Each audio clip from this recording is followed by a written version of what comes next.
ಸವಿ ಕಥೆಗೆ ಸ್ವಾಗತ. ಇವತ್ತಿನ ಕಥೆ ಹೆಸರು ಗೆಳೆತನದ ಮಹತ್ವ. ಒಮ್ಮೆ ಹೋಳಿ ಹಬ್ಬ ಇನ್ನೇನು ಸಮೀಪ ಬಂದಿತ್ತು. 2 ದಿನ ಮಾತ್ರ ಉಳಿದಿತ್ತು ಹೋಳಿ ಹಬ್ಬಕ್ಕೆ. ಆವಾಗ ಚಂಪಕವನದ ಗೆಳೆಯರಾದಂಥ ಮಿನ್ನಿ ಅನ್ನುವಂಥ ಕಾಡು ಬೆಕ್ಕು, ರೋಹಿ ರ್ಯಾಕೂನ್, ಪಾಚೋ ಬಣ್ಣದ ಗಿಣಿ, ಹರಿ ಅಂತ ಮುಳ್ಳುಹಂದಿ ಎಲ್ಲ ಗೆಳೆಯರು ಕೂಡಿ ಒಂದು ನದಿಯ ದಡದಲ್ಲಿ ಮರದ ಕೆಳಗಡೆ ಕೂತ್ಕೊಂಡು ಹಬ್ಬದ ಆಚರಣೆ ಹೇಗೆ ಮಾಡಬೇಕು ಅಂತ ಚರ್ಚೆ ಮಾಡ್ತಾ ಇದ್ರು.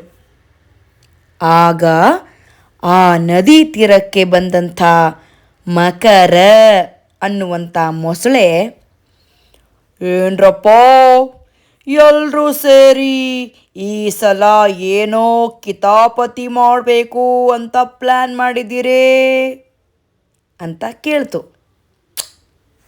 ಹೇಯ್, ನೀನೊಬ್ಬ ಹೋಗೋ, ಹೋಳಿ ಅಂದ್ರೇ ಖುಷಿ, ಮಸ್ತಿಯ ಬಣ್ಣದ ಹಬ್ಬ, ಎಲ್ಲರೂ ಜಾಲಿ ಜಾಲಿ ಮಾಡಬೇಕು, ಇದರಲ್ಲಿ ಕಿತಾಪತಿ ಏನು ಬಂತು ಅಂತ ಮಿನ್ನಿ ಬೆಕ್ಕು ತನ್ನ ಕಣ್ಣು ಅರಳಿಸುತ್ತಾ ಕೇಳಿದ್ಲು. ಹಾಗೆ ನೋಡಿದರೆ ನಮ್ಮ ಕಾಡಿನ ಮಹಾಪಟಿಂಗ ಯಾರು ಅಂತ ಎಲ್ರಿಗೂ ಗೊತ್ತೇ ಇದೆ. ಛೇ ಛೇ, ನೀವು ನಿಮ್ಮ ಆದರ್ಶ ಭಾಷಣಗಳು, ಪ್ರತಿ ವರ್ಷ ನೀವು ಆಚರಿಸೋ ಹೋಳಿ ಹಬ್ಬ ಮಹಾ ಬೋರಿಂಗು, ನಿಮಗೆ ಜಾಲಿ ಮಾಡೋದು ಹೇಗೆ ಅಂತ ಗೊತ್ತೇ ಇಲ್ಲ ಅಂತ ಮಕರ ಮೊಸಳೆ ಬೇಕು ಅಂತಲೇ ಇವರನ್ನು ಕೆಣಕಿ ಮಾತಾಡ್ತು. ಲೋ ಮಕರ, ಹಬ್ಬಗಳಿರೋದು ಸಂತೋಷ ಹಂಚ್ಕೊಳ್ಳೋದಕ್ಕೆ, ಅನಗತ್ಯವಾಗಿ ಒಬ್ಬರಿಗೆ ತೊಂದರೆ ಕೊಡೋಕ್ಕೆ ಅಲ್ಲ ಅಂತ ಈ ಸಲ ರೋಹಿ ಹೇಳ್ದ. ಅದಕ್ಕೆ ಮಕರ ಮೊಸಳೆ ಗಹಗಹಿಸಿ ನಗುತ್ತಾ, ನಿಜ ಅಂದರೆ ನೀವೆಲ್ಲ ಮಹಾ ಹೆದರ ಪುಕ್ಕಲ್ರು, ಹೇಡಿಗಳು. ನಿಮಗೆ ನಿಜವಾಗಿಯೂ ಧೈರ್ಯ ಇದ್ದರೆ ನನ್ನ ತರಹ ಸಾಹಸ ಕಾರ್ಯ ಮಾಡಿ ತೋರಿಸಿ ನೋಡೋಣ ಅಂತ ಮಕರ ಮೊಸಳೆ ದುರಹಂಕಾರದಿಂದ ಹೇಳ್ತು. ಏಯ್ ಹೋಗೋ, ನಿನ್ನದು ಎಂಥ ಧೈರ್ಯದ ಸಾಹಸದ ಕಾರ್ಯ ಅಂತ ಹೇಳಿದಾಗ, ಏಯ್, ಕಳೆದ ವರ್ಷ ನಾನು ತುಂಗಾ ಜಿಂಕೆಯನ್ನು ಬಣ್ಣದ ನೀರಿನ ತೊಟ್ಟಿಯಲ್ಲಿ ಅದ್ದಿ ಮೂರ್ಛೆ ಹೋಗಿಸಿದ್ದೆ ಗೊತ್ತಾ ಅಂತ ಹೆಮ್ಮೆಯಿಂದ ಮಕರ ಹೇಳ್ಕೊಂಡ. ಆಗ ಎಲ್ಲರೂ ಅವನತ್ತ ಆಶ್ಚರ್ಯದಿಂದ ನೋಡಿದರು. ಓ, ಆ ಕಿಡಿಗೇಡಿ ಕೆಲಸ ಮಾಡಿದವರು ನೀವೇ ಏನೋ? ಪಾಪ ತುಂಗ, ಬಣ್ಣದ ನೀರು ಅಂದರೆ ಅವಳಿಗೆ ತುಂಬ ಹೆದರಿಕೆ ಆಗುತ್ತೆ ಅಂತ ಹರಿ ಕರುಣೆ ತುಂಬಿದ ಮಾತುಗಳಲ್ಲಿ ಹೇಳ್ದ. ಅದಕ್ಕೆ ಹೋಳಿ ಬಂದರೂ ಹಾಗೇ ಬಿಟ್ಬಿಡೋದಾ? ಒಂದೇ ಏಟಿಗೆ ಅವಳನ್ನು ತೊಟ್ಟಿಲಿರೋ ಬಣ್ಣದ ನೀರಿಗೆ ಅಮುಕ್ಬಿಟ್ಟೆ. ಇದನ್ನೇ ನಾನು ಸಾಹಸ ಕಾರ್ಯ ಅನ್ನೋದು ಅಂತ ತನ್ನದೇ ಸರಿ ಅನ್ನೋ ಥರ ಮಕರ ಮೊಸಳೆ ವಾದ ಮಾಡ್ತು. ನೋಡಿದ್ದೀವಿ, ಸುಮ್ಮನೆ ಇರಪ್ಪ, ಆವತ್ತಿಂದ ತುಂಗಾ ಜಿಂಕೆ ನಿನ್ನ ಕಡೆ ತಿರುಗಿ ಕೂಡ ನೋಡೋದಿಲ್ಲ ಅಂತ ಮಿನ್ನಿ ಬೆಕ್ಕು ತಿರಸ್ಕಾರದಿಂದ ಹೇಳ್ತು. ಅವಳು ನನ್ನನ್ನು ಗುರುತಿಸೋ ಮೊದಲೇ ನಾನು ನದಿ ಆಳಕ್ಕೆ ಹಿಡ್ಕೊಂಡು ಬಿಟ್ಟಿದ್ದೆ. ಹೋಳಿ ಹಬ್ಬ ತಾನೇ, ಹೋಗಲಿ ಬಿಡು ಅಂತ ನಾನು ಕೀರಲ್ ಧ್ವನಿಲಿ ಕಿರ್ಚಿದೆ. ಅವಳಿಗೆ ನಾನು ಯಾರು ಅಂತ ಗೊತ್ತೇ ಆಗಲಿಲ್ಲ ಅಂತ ನಕ್ಕ ಮಕರ. ಚೀಚಿ, ಇದೆಂಥ ದುಷ್ಟ ವ್ಯವಹಾರ ನಿಂದು. ಯಾರಿಗೆ ನೀರಿನ ಬಣ್ಣದ ಅಲರ್ಜಿ ಆಗುತ್ತೋ ಅವರನ್ನು ಹೀಗೆ ಸತಾಯಿಸೋದು, ಥೋ ಅಂತ ಪಾಚೋ ಗೊಣಗಾಡ್ತು. ಸಾಕು, ನಿಮ್ಮ ಕೈಲಾಗದ ಹೇಡಿತನದ ಮಾತುಗಳು. ಧೈರ್ಯ ಇದ್ದರೆ ಈ ಸಲನೂ ತುಂಗಾಳಿಗೆ ನೀವೇ ಯಾರಾದರೂ ಹಾಗೆ ಮಾಡಿ ತೋರಿಸಿ. ಅದು ಬೇಡ ಅಂದರೆ ನಿಮ್ಮ ಭೀಮು ಆನೆ ಇದೆಯಲ್ಲ ಅವನಿಗೆ ಬಣ್ಣ ಹಚ್ತೀರಾ? ಅದನ್ನು ನೀವು ಮಾಡಿ ತೋರಿಸಿದಾಗ ಮಾತ್ರ ನೀವು ಹೇಡಿಗಳಲ್ಲ ಅಂತ ಒಪ್ಕೊಳ್ತೀನಿ ಅಂತ ಮಕರ ಹೇಳ್ದ. ಭೀಮುಗೆ ಬಣ್ಣ ಹಚ್ಚುವುದೇನೋ ದೊಡ್ಡ ವಿಷಯ ಅಲ್ಲ. ಆದರೆ ಯಾರಿಗೆ ಬಣ್ಣ ಅಂದರೆ ಇಷ್ಟ ಇಲ್ವೋ ಅವರನ್ನು ಬಲವಂತವಾಗಿ ಹೀಗೆ ಹೋಳಿ ಆಟದಿಂದ ಮುಜುಗರ ಪಡಿಸೋದು ನಿಜಕ್ಕೂ ಕೆಟ್ಟ ಕೆಲಸ. ನಾವಂತೂ ಅದನ್ನು ಮಾಡೋದಿಲ್ಲ ಅಂತ ಹರಿ ಹೇಳ್ದ. ನಿಮ್ಮಂಥ ಹೇಡಿಗಳಿಂದ ಇಂಥ ಪಲಾಯನವಾದ ಬಿಟ್ಟರೆ ಬೇರೇನು ಮಾಡೋಕ್ಕೆ ಸಾಧ್ಯ ಅಂತ ಮಕರ ಮತ್ತೆ ಕೆಣಕಿದ. ಅಷ್ಟೊತ್ತಿಗೆ ಬಾಯಾರಿಕೆಯಾಗಿ ನದಿ ನೀರು ಕುಡಿಯೋದಕ್ಕೆ ಅಂತ ಭೀಮು ಆನೆ ಬಂತು. ತನ್ನ ಎಲ್ಲ ಸ್ನೇಹಿತರು ಅಲ್ಲಿ ಸಭೆ ಸೇರಿರೋದನ್ನು ನೋಡಿ, ಏನ್ರಪ್ಪ ನನ್ನನ್ನು ಮರೆತು ನೀವೇ ಮೀಟಿಂಗ್ ನಡೆಸಿದ್ದೀರಾ ಅಂತ ಬೇಗ ಬೇಗ ನೀರು ಕುಡಿತಾ ಹೇಳಿತು ಭೀಮು ಆನೆ. ಈ ಪೆದ್ದಿಗಳಾದಂಥ ಮಿನ್ನಿ, ಹರಿ, ಪಾಚೋ ಎಲ್ಲರೂ ಸೇರಿ ನಿನ್ನಂಥ ವೀರಶೂರನಿಗೆ ಬಣ್ಣ ಹಚ್ತಾರಂತೆ. ಇದೇ ಇವರ ಮೀಟಿಂಗಿನ ಅಜೆಂಡಾ ಅಂತ ಎಲ್ಲರನ್ನು ದೂರುತ್ತಾ ಮಕರ ಮೊಸಳೆ ಭೀಮು ಆನೆಗೆ ಹೀಗೆ ಎತ್ತಿಕೊಟ್ಟು ಅವ್ರ ಬಗ್ಗೆ ದೂರ ಹೇಳ್ತು. ಮಿನ್ನಿ, ಇವನ ಮಾತು ನಿಜನಾ ಅಂತ ಭೀಮು ಕೇಳ್ದ. ಇಲ್ಲ ಭೀಮಣ್ಣ, ನಾನು ಹೇಳಿದ್ದು ಯಾರಿಗೆ ಬಣ್ಣ ಇಷ್ಟ ಆಗಲ್ವೋ ಅವರಿಗೆ ಬಣ್ಣ ಹಚ್ಚಬಾರ್ದು, ಗುಲಾಲ್ ಹಚ್ಚಬೇಕು. ಈ ಮಕರ ಬಾಯಿಗೆ ಬಂದಂತೆ ನಮ್ಮನ್ನೆಲ್ಲ ನಿನ್ನ ವಿರುದ್ಧ ಎತ್ತಿ ಕಟ್ತಾ ಇದ್ದಾನೆ. ನಿನಗೆ ಬಣ್ಣ ಅಂದರೆ ಇಷ್ಟ ಇಲ್ಲ ಅಂತ ನಮಗೆಲ್ಲ ಗೊತ್ತು ಅಂತ ಮಿನ್ನಿ ಹೇಳಿದಾಗ ಭೀಮು ನಗುತ್ತಾ, ಸರಿ, ಈ ಸಲ ಹಬ್ಬ ಬೊಂಬಾಟಾಗೋ ಥರ ಮಾಡೋಣ. ನೀವು ಯಾರು ಬೇಕಾದರೂ ನನ್ನ ಮೇಲೆ ಬಣ್ಣ ಹಾಕ್ಬೋದು, ನಾನು ತಪ್ಪಿಸ್ಕೊಳ್ಳೋಕ್ಕೆ ಪ್ರಯತ್ನ ಪಡ್ತೀನಿ ಅಂತ ಭೀಮು ಆನೆ ಹೇಳಿದಾಗ, ಆದರೆ ಭೀಮು ಅಂತ ಪಾಚು ಸಂಕೋಚದಿಂದ ಏನೋ ಹೇಳೋಕ್ಕೋಗಿ ಸುಮ್ಮನಾದ್ಲು. ಸಾರಿ, ಇನ್ನೇನೋ ತೀರ್ಮಾನ ಆಯ್ತಲ್ಲ ಅಂತ ಮಕರ ಮೊಸಳೆ ಮಧ್ಯೆ ಬಂದು ಚಪ್ಪಾಳೆ ತಟ್ತಾ ಹೇಳ್ತು.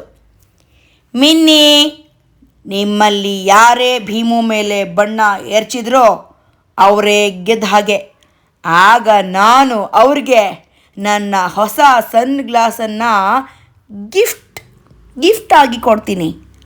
ಆದರೆ ಸೋತೋದ್ರೆ ನೀವೆಲ್ಲರೂ ಸೇರಿ ಭೀಮು ಮತ್ತು ನನಗೆ ಎರಡು ಮೊರದಷ್ಟು ಸ್ವೀಟ್ಸ್ ತಂದು ಕೊಡಬೇಕು, ಗೊತ್ತಾ ಅಂತ ಮೊಸಳೆ ಹೇಳ್ತು. ಸರಿ, ಚಾಲೆಂಜ್ ಓಕೆ, ಆದರೆ ಭೀಮು ತನ್ನ ಮನೆಯಲ್ಲೇ ಇರಬೇಕು. ಅದಕ್ಕೆ ಅಂತ ಹಿಂದಿನ ದಿನ ಪಕ್ಕದ ಕಾಡಿಗೋ ಬೇರೆಲ್ಲೋ ಹೋಗಿರಬಾರ್ದು ಅಂತ ಹರಿ ಹೇಳ್ದ. ಅದಕ್ಕೆ ಭೀಮು ಆನೆ ಕೂಡ ಒಪ್ತು. ಎಲ್ಲರೂ ಮನೆಗೆ ಹೋದರು. ಮರುದಿನ ಹೋಳಿ ಹಬ್ಬ ಬಂದೇ ಬಿಡ್ತು. ಈ ಸಲ ಭೀಮು ಆನೆ ಬಹಳ ಎಚ್ಚರಿಕೆಯಿಂದ ಅವ್ರು ಯಾರ ಕೈಗೂ ಸಿಕ್ಕಿ ಬೀಳದೇ ಇರೋ ಥರ ಮನೇಲೇ ಇದ್ದ. ಯಾರು ಬಂದರೂ ಬಾಗಿಲು ತೆಗೆದೇ ಒಳಗಡೆನೇ ಇದ್ದ. ಅಂತೂ ಒಂದೊಂದೇ ನಿಮಿಷ ಕಳೆದು ಮಧ್ಯಾಹ್ನ ಆಗೇ ಹೋಯಿತು. ಅಲ್ಲಿವರೆಗೂ ಅವನನ್ನು ನೋಡೋಕ್ಕೆ, ತೊಂದರೆ ಕೊಡೋಕ್ಕೆ ಯಾರೂ ಬಂದಿರಲಿಲ್ಲ. ಹಾಗಾಗಿ ಇನ್ಯಾರ ಕಾಟನೂ ಇಲ್ಲ ಅಂಥೇಳಿ ಭೀಮು ಆನೆ ಹಾಯಾಗಿ ಮನೆ ಬಾಗಿಲು ತೆರೆದು ಮನೆಯಲ್ಲೇ ಸ್ನಾನ ಮಾಡೋಣ ಅಂತ ನಿರ್ಧಾರ ಮಾಡ್ದ. ಮನೆ ಮೇಲಿದ್ದ ಟ್ಯಾಂಕಿಗೆ ಮಿನ್ನಿ ಫ್ರೆಂಡ್ಸ್ ಯಾರಾದರೂ ಬಣ್ಣ ಬೆರೆಸಿದಾರಾ ಅಂತ ಒಂದು ಸರಿ ನೀರು ಚೆಕ್ ಮಾಡ್ದ. ಬಣ್ಣ ಬೆರೆಸಿರಲಿಲ್ಲ. ಹಾಗಾಗಿ ನೀರು ಚೆನ್ನಾಗಿದೆ ಅಂಥೇಳಿ ನೆಮ್ಮದಿಯಿಂದ ಸ್ನಾನ ಮಾಡ್ದ. ಸ್ನಾನ ಮಾಡಿ ಇನ್ನೇನು ತಾನೇ ವಿನ್ನರ್ ಅಂತ ಹೇಳಬೇಕು ಅಂಥೇಳಿ ಮನೆಯಿಂದ ಹೊರಗಬೇಕು ಅಂತ ಬಾಗಿಲು ತೆಗೆದ. ಅವನು ಬಾಗಿಲು ತೆಗೆದು ಹೊರಗಡೆ ಬಂದಿದ್ದೇ ತಡ ಒಂದು ತಟ್ಟೆ ತುಂಬ ಸ್ವೀಟ್ಸು ಮತ್ತು ಕಾರ್ಡು ಇತ್ತು. ಭೀಮು ಆನೆ ಕುತೂಹಲದಿಂದ ಆ ಕಾರ್ಡನ್ನ ನೋಡಿ ಓದಕ್ಕೆ ಶುರು ಮಾಡ್ದ. ಹ್ಯಾಪಿ ಹೋಳಿ ಭೀಮು, ನಾವು ಯಾರಾದರೂ ಬಂದು ಬಣ್ಣ ಏರಿಸ್ತೇವೆ ಅಂತ ನೀನು ಚಿಂತೆ ಮಾಡ್ತಾ ಇರ್ಬೋದು. ಹಾಗೇನಿಲ್ಲ, ನೀನು ಹಾಯಾಗಿರು.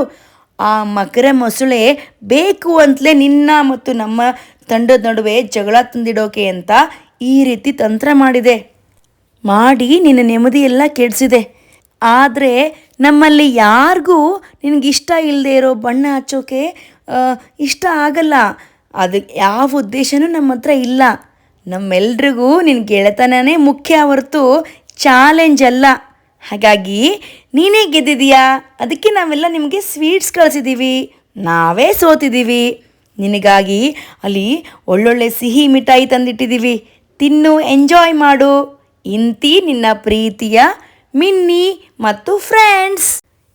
ಹೀಗೆ ಆ ಪತ್ರದಲ್ಲಿ ಬರೆದಿತ್ತು. ಇದನ್ನು ಓದಿ ಭೀಮು ಆನೆಗೆ ತುಂಬ ಅಳು ಬಂತು. ಎಂಥ ಒಳ್ಳೆಯವರು ನನ್ನ ಫ್ರೆಂಡ್ಸು. ಇಲ್ಲಿ ನಾನು ಮಾತ್ರ ಗೆದ್ದಿಲ್ಲ, ನನ್ನ ಗ್ಯಾಂಗ್ ಕೂಡ ಗೆದ್ದಿದೆ. ಮಿನ್ನಿ ಮತ್ತು ನನ್ನ ಫ್ರೆಂಡ್ಶಿಪ್ ಗ್ಯಾಂಗ್ ಎಲ್ಲ ಗೆದ್ದಿದೆ. ನೋಡಿ, ಮಿನ್ನಿ ಮತ್ತು ಗ್ಯಾಂಗು ಎಷ್ಟು ಒಳ್ಳೆ ಗೆಳೆಯರು. ಯಾರು ಬೇಕಾದರೂ ನನಗೆ ಬಣ್ಣ ಹಚ್ಬೋದು ಅಂತ ಭೀಮು ಹೇಳಿದರೂ ಕೂಡ ಮಿನ್ನಿ ಮತ್ತು ಫ್ರೆಂಡ್ಸು ಭೀಮುವಿನ ಭಾವನೆಗೆ ಗೌರವ ಕೊಟ್ಟು ಅವನಿಗೆ ಬಣ್ಣ ಇಷ್ಟ ಇಲ್ಲ ಅಂಥೇಳಿ ಅವನಿಗೆ ಬಣ್ಣ ಹಚ್ಚಕ್ಕೆ ಹೋಗಲಿಲ್ಲ. ಯಾಕಂದರೆ ಅವರಿಗೆ ಭೀಮುವಿನ ಗೆಳೆತನ ಅಷ್ಟು ಮುಖ್ಯ ಆಗಿತ್ತು. ಯಾರೂ ನನ್ನನ್ನು ಗಮನಿಸಿಲ್ಲ ಅಂಥೇಳಿ ಅರ್ಥ ಮಾಡಿಕೊಂಡ ಭೀಮು ಅಲ್ಲಿಂದ ಮತ್ತೆ ಮನೆಗೆ ಹೋಗಿ ಸೇರಿಕೊಂಡ. ಸ್ವಲ್ಪ ಹೊತ್ತು ಆದಮೇಲೆ ಅವನು ಮನೆಯಿಂದ ಹೊರಗೆ ಬರುವಾಗ ಅವನ ಮುಖ ಬಟ್ಟೆಗಳೆಲ್ಲ ದಟ್ಟವಾಗಿರೋ ಹಳದಿ ಬಣ್ಣದಿಂದ ಹೊಳಿತಾ ಇತ್ತು. ಅವನೇನು ಮಾಡ್ದ, ತಾನೇ ಅಡುಗೆ ಮನೆಗೆ ಹೋಗಿ ತನ್ನ ಮುಖ ತುಂಬ ಮೈಗೆಲ್ಲ ಅರಿಶಿನ ಹಚ್ಕೊಂಡು ಬಂದ. ಇವನನ್ನು ನೋಡಿದಂಥ ಫ್ರೆಂಡ್ಸು, ಮಿನ್ನಿ ಎಲ್ಲರೂ ದಂಗಾಗೋದ್ರು. ಆಗ ಮಕರ ಮೊಸಳೆಯಲ್ಲಿ ಬಂದು, ಓಹೋ, ಹಾಗಾದರೆ ಮಿನ್ನಿ ಅಥವಾ ನಿಮ್ಮಲ್ಲಿ ಯಾರೋ ಭೀಮುಗೆ ಬಣ್ಣ ಹಚ್ಚಿದ್ದೀರಿ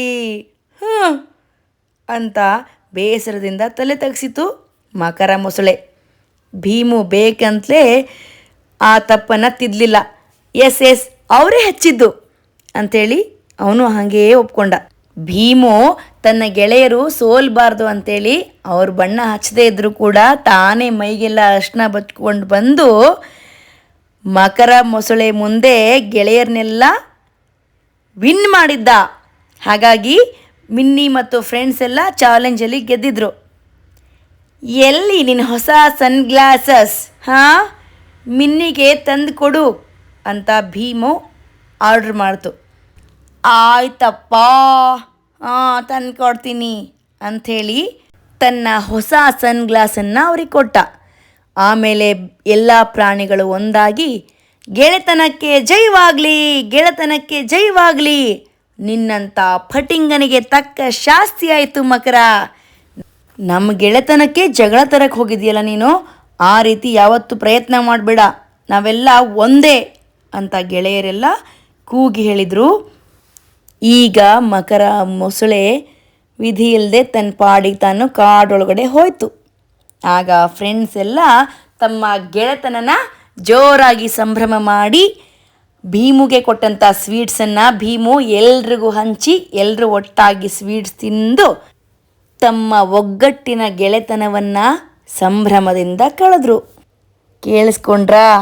ಮಿನ್ನಿ ಬೆಕ್ಕು ಮತ್ತು ಭೀಮು ಆನೆ, ಆಮೇಲೆ ಹರಿ ಮುಳ್ಳಂದಿ, ಬಣ್ಣದ ಗಿಣಿ ಪಾಚೋ ಎಲ್ಲರೂ ಎಂಥ ಒಗ್ಗಟ್ಟಿನ ಗೆಳೆತನವನ್ನು ಮಾಡ್ಕೊಂಡಿದ್ರು. ಭೀಮು ಆನೆಗೆ ನಾವು ಬೇಜಾರು ಮಾಡಬಾರ್ದು ಅಂತ ಮಿನ್ನಿ ಮತ್ತು ಟೀಮು ಅವನಿಗೆ ಬಣ್ಣ ಹಚ್ಚದೆ ತಾವು ಚಾಲೆಂಜಲ್ಲಿ ಸೋತಿದ್ರು. ಆದರೆ ತಮ್ಮ ಗೆಳೆಯರನ್ನ ಚಾಲೆಂಜಲ್ಲಿ ಗೆಲ್ಲಿಸ್ಬೇಕು ಅಂಥೇಳಿ ಭೀಮು ಆನೆ ತನ್ನ ಮುಖಕ್ಕೆ ತಾನೇ ಬಣ್ಣ ಹಚ್ಕೊಂಡು ಬಂದು ಚಾಲೆಂಜಲ್ಲಿ ತನ್ನ ಗೆಳೆಯರನ್ನ ಗೆಲ್ಲಿಸಿದ್ದ. ಇದೇ ಗೆಳೆತನ ಅಂದರೆ. ಒಬ್ಬರಿಗೆ ಒಬ್ಬರು ಬಿಟ್ಕೊಡಬಾರ್ದು, ಒಬ್ಬರನ್ನ ಒಬ್ಬರು ಪ್ರೀತಿ ಮಾಡಬೇಕು, ಕೇರ್ ಮಾಡಬೇಕು. ಯಾರೇ ಸೋಲ್ತಾ ಇದ್ದಾಗ ಅವ್ರನ್ನ ಎತ್ತಿ ಹಿಡಿಬೇಕು. ಅದೇ ಗೆಳೆತನದ ಮಹತ್ವ. ಹೇಗಿತ್ತು ಸವಿಲೋಕದ ಕಥೆ? ಇಷ್ಟ ಆಯ್ತಾ? ಹಾಗಾದರೆ ಸಬ್ಸ್ಕ್ರೈಬ್ ಮಾಡಿ, ಬೆಲ್ ಐಕನ್ ಒತ್ತಿ, ನಿಮ್ಮ ಸ್ನೇಹಿತರೊಂದಿಗೂ ಹಂಚ್ಕೊಳ್ಳಿ.